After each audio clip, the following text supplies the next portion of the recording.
The morning of September 12, 1683, dawned with a heavy fog that clung to the hills and valleys surrounding Vienna. Beneath that pale veil, a city on the brink of collapse waited in silence, its battered walls trembling from weeks of bombardment. Beyond those walls stretched an ocean of tents, fires, and banners, the vast encampment of the Ottoman Empire. The smell of gunpowder lingered in the air, mingling with the smoke of cooking fires and the stench of horses that had trampled the land into mud. Drums echoed in the distance, faint but insistent, like the heartbeat of a great beast encircling its prey. Atop the Kahlenberg Heights, as the fog began to break, a figure mounted on a tall warhorse surveyed the battlefield below. He wore shining armor, and from his back rose great wings, their feathers fixed to his saddle and armor, fluttering like the banners of an avenging angel. This was King Jan III Sobieski of Poland, commander of the Allied army of Christendom, and at his back stood thousands of winged hussars, men whose thunderous charge would soon mark one of the most decisive moments in European history. The stakes were clear. This was not merely the defense of a city, this was a contest for the future of a continent. If Vienna fell, the road to Germany would lie open, and from there the armies of the Sultan might march unchecked to the very gates of Rome itself.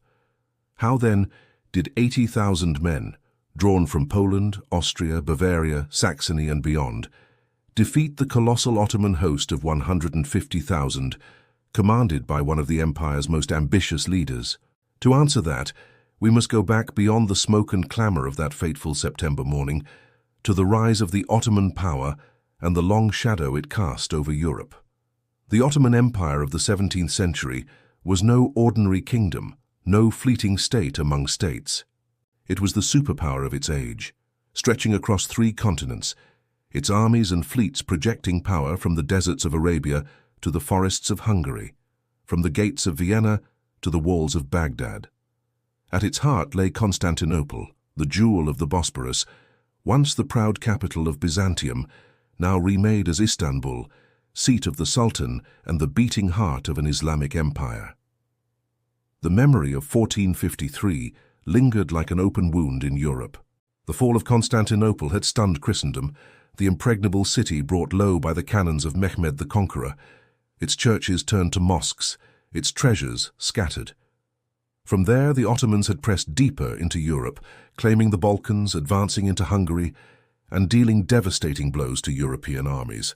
At Mohacs in 1526, Hungarian forces were annihilated, their young king drowned in flight, the kingdom shattered in a single day. The very name of the Ottomans inspired dread, and their armies seemed an unstoppable tide. Yet in 1683, under Sultan Mehmed IV, the empire faced both opportunity and peril. The Sultan himself preferred the hunt to the battlefield, and so the burden of command fell on his Grand Vizier, Kara Mustafa Pasha. A man of formidable ambition and stern resolve, Kara Mustafa saw in Vienna not merely a military prize, but a symbol. The city was a gateway. Controlling it would open the Danube and the heart of Europe. Vienna stood as the bulwark of the Habsburg dynasty, the Austrians who had long opposed Ottoman expansion. To seize it would be to humiliate the Habsburg emperor, to terrify the German states, and to prove once more that the Ottoman crescent could outshine the Christian cross. In the spring of 1683, Kara Mustafa set out with one of the greatest armies the empire had ever assembled. Contemporary estimates vary, but it is believed that as many as 150,000 soldiers, auxiliaries, and camp followers marched with him. At the core of this host were the Janissaries, the elite infantry of the empire, trained from childhood, disciplined, and feared for their relentless advance and deadly musket fire. Alongside them rode the Sipahi cavalry, armored horsemen who had served as the striking arm of Ottoman conquest for centuries. Behind them lumbered the massive artillery train, hundreds of cannons capable of reducing walls to rubble, and with them came engineers skilled in the arts of siege and mining. Yet this was more than an army. It was a moving city, an empire on the march, with merchants, cooks, physicians, and a sprawling mass of tents and pavilions, rich with silks and banners that shimmered in the sun. The march through Hungary was a procession of terror. Fortresses fell one by one, their defenders overwhelmed by sheer numbers or undone by treachery. The countryside burned, villages emptied as peasants fled before the advancing tide. News of the Ottoman advance raced through Europe, stirring panic in cities and villages alike. For many, the Ottomans seemed invincible, their momentum unstoppable. Vienna, perched on the Danube's banks, was their destination. And once it fell, the road to the German heartland would be laid bare. The symbolic weight of the moment was immense. To capture Vienna would be to proclaim the supremacy of the empire in the heart of Europe itself, a humiliation for the Habsburgs and a triumph that Kara Mustafa hoped would secure his place in history as one of the greatest of Ottoman commanders. He envisioned perhaps not merely Vienna's capture, but its transformation. Its churches turned to mosques, its palaces seized, its streets echoing with the call to prayer. As the Ottoman host drew near, Emperor Leopold I of Austria faced a grim choice. His army was too small to withstand such a force in the field. Rather than risk annihilation, he fled the city with his court, seeking safety in Linz and beyond. Vienna was left in the hands of Count Ernst Rüdiger von Starhemberg, a resolute commander with barely 15,000 soldiers and militia under his authority. They would be the city's shield against the storm. When the Ottoman vanguard appeared before Vienna in July 1683, the siege began in earnest. The noose tightened, trenches were dug, cannon emplacements built, mines tunneled beneath the walls. The fate of Europe seemed to hang by a thread. But even as Kara Mustafa encircled Vienna, forces were stirring to its aid. In Rome, Pope Innocent XI called for a coalition of Christian powers to defend the city. In distant Warsaw, Jan Sobieski pledged to march with his army to relieve the besieged. In Bavaria, Saxony, and the small states of the Holy Roman Empire, troops began to muster. Europe, so often divided by petty rivalries, was, for once, uniting under the shadow of an existential threat. Yet whether they could assemble in time to save Vienna was uncertain, for within the walls of the city, supplies dwindled, disease spread, and the sound of Ottoman cannon fire grew louder with each passing day. Inside Vienna, the mood was grim yet defiant. As the first Ottoman cannonballs struck the city's bastions, the defenders realized they faced not just an army, but a machine of conquest honed over centuries. Kara Mustafa's men dug trenches closer each night, zigzagging toward the walls to shield themselves from gunfire, while sappers tunneled beneath the earth, packing explosives to blast open breaches. Every morning brought the thunder of bombardment, stone and dust raining into the streets, children cowering in cellars as the city shook. Count Ernst Rüdiger von Starhemberg, though wounded early in the siege, remained unyielding. He walked the walls despite his injuries, speaking to soldiers, urging them to hold their ground. He knew the odds: 15,000 men and militia against an army that dwarfed them, cut off from resupply, surrounded by hunger, fear, and disease. Yet he also knew that every day they endured bought time for relief to arrive. The people of Vienna bore the siege with remarkable resilience. Priests led processions through the streets, calling upon divine aid. Women carried stones and water to the walls, patched breaches, and tended to the wounded. Children fetched powder and bullets to gunners who fired endlessly at the advancing trenches. As food grew scarce, horses were slaughtered. Dogs and cats vanished from the streets, and still the city refused to yield. Starhemberg sent messages by daring riders who slipped through the Ottoman lines at night, carrying pleas for help to Leopold and the Allied commanders. Each letter was blunt: Vienna cannot hold much longer. Outside the walls, the Ottomans pressed their advantage. Kara Mustafa established his luxurious pavilion, a vast tent of green and gold, at the heart of the camp, symbol of his authority and confidence. Around him stretched the city of war, endless tents, the banners of countless regiments, the sound of smiths hammering, muezzins calling to prayer, the neigh of horses. His engineers worked ceaselessly, and by late August they had brought their mines under the city's bastions. Explosions tore great gaps into the fortifications, and waves of janissaries stormed forward, only to be met by desperate counterattacks. The fighting was savage, hand-to-hand in the breaches, smoke and screams mingling as the defenders hurled back the invaders with musket, sword, and fire. Each time the walls cracked, Starhemberg ordered countermines dug, tunnels carved to intercept the Ottoman sappers.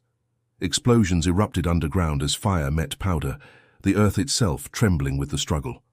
By early September, Vienna stood on the knife's edge. The walls were crumbling, the garrison exhausted, casualties mounting. A final assault seemed imminent, and many within the city resigned themselves to martyrdom. They knew what fate awaited them should the Ottomans break through: slaughter, enslavement, the torching of their homes. And yet, as the black smoke of burning houses hung in the sky, there came whispers of hope. Relief forces were on the march. Across the Alps, through rugged passes and treacherous roads, armies were converging. The fate of Vienna and perhaps of Europe would be decided not by surrender, but by the speed of their arrival. Far to the north, Jan III Sobieski had set his course the moment he received the emperor's plea. A soldier king of Poland, he was no stranger to the Ottomans. He had fought them for decades, a master of cavalry tactics, a man revered by his troops and feared by his foes. When the call came to defend Vienna, he did not hesitate. Gathering his army, including the fabled winged hussars, Sobieski marched south. His soldiers wore wings of wood and feathers strapped to their backs or saddles, rattling in the charge like 1,000 drums, meant to awe and terrify. They were the shock troops of Europe, men bred for battle, their lances long, their armor gleaming, their courage unmatched. The march was no simple feat. To bring an army of tens of thousands across mountains required planning, endurance, and will. Supplies had to be gathered, roads repaired, rivers forded. The men carried their armor, weapons, and food through passes where snow still clung to the rocks even in summer. Yet the urgency of Vienna's plight spurred them on. They knew the city could not wait, that every day lost might mean its fall. Sobieski himself urged his men forward, riding at their head, sharing their hardships. Along the way they were joined by Bavarian, Saxon, and Austrian contingents, swelling the force into a true coalition. It was an unlikely unity, forged not by love but by necessity. Protestant and Catholic, Poles and Germans, men who might otherwise distrust one another, now shared a single cause: to save Vienna from the Crescent. Pope Innocent XIII had been instrumental in fostering this alliance, framing the struggle as one of faith as well as survival. From pulpits across Europe, priests thundered of the holy duty to resist, casting the siege as a new crusade. For many soldiers, the march south was more than a military duty. It was a pilgrimage of war, a chance to defend their faith, their families, their very way of life. Yet beyond faith, there was also politics. For the Habsburgs, the salvation of Vienna meant the preservation of their empire. For Sobieski, it was an opportunity to cement his reputation as the defender of Christendom, to ensure Poland's voice carried weight among the powers of Europe. By the second week of September, as the Ottomans prepared what they believed would be their final, decisive assault, the Allied army crossed into Austria. The news raced ahead of them, carried by scouts and desperate messengers, sparking hope within Vienna's walls. From the Kahlenberg heights, the Allies looked down upon the vast Ottoman camp, stretching for miles, a sea of tents and banners surrounding the battered city. To the soldiers of the Holy League, the sight was daunting, the scale of the enemy immense. Yet Sobieski remained undaunted. He had studied the ground, the positions of the enemy, the lines of approach. A plan began to form, a plan that would culminate in the greatest cavalry charge Europe had ever seen. The stage was set. Inside the city, Starhemberg and his men prepared for one final stand, knowing help was close, but not yet within reach. Outside, Kara Mustafa grew confident, convinced that victory was near, that Vienna would soon bow before him. Between these two forces loomed the Allied army, weary from the march yet burning with purpose. The fog of September 12th was about to lift, and with it, the fate of empires would be decided. The dawn of September 12, 1683, broke with a mist that rolled over the hills and valleys like a shroud. For a moment, the battlefield lay hidden beneath a veil of fog, muffling the movements of armies preparing for war. As the sun began to rise, the haze burned away, revealing the scale of the struggle about to unfold. The Ottoman camp stretched as far as the eye could see, its countless tents glowing white and red in the morning light, banners fluttering, the call to prayer echoing across the valley. In the distance, Vienna's walls still stood, battered but unbroken, scarred by months of siege, smoke rising from the fires that smouldered within the city. Between them, hills bristled with soldiers of the Holy League, their banners of Poland, Austria, Bavaria, and Saxony catching the light as men checked their weapons and made their final preparations. The air was heavy with the smell of gunpowder and sweat, with the knowledge that by nightfall, tens of thousands would be dead. Kara Mustafa, confident in his numbers, had deployed his forces across a wide front. His Janissaries, the elite infantry of the empire, were ready near the trenches before Vienna, prepared for one more push into the city. His cavalry guarded the flanks, while his cannons stood ready to unleash their thunder upon the enemy.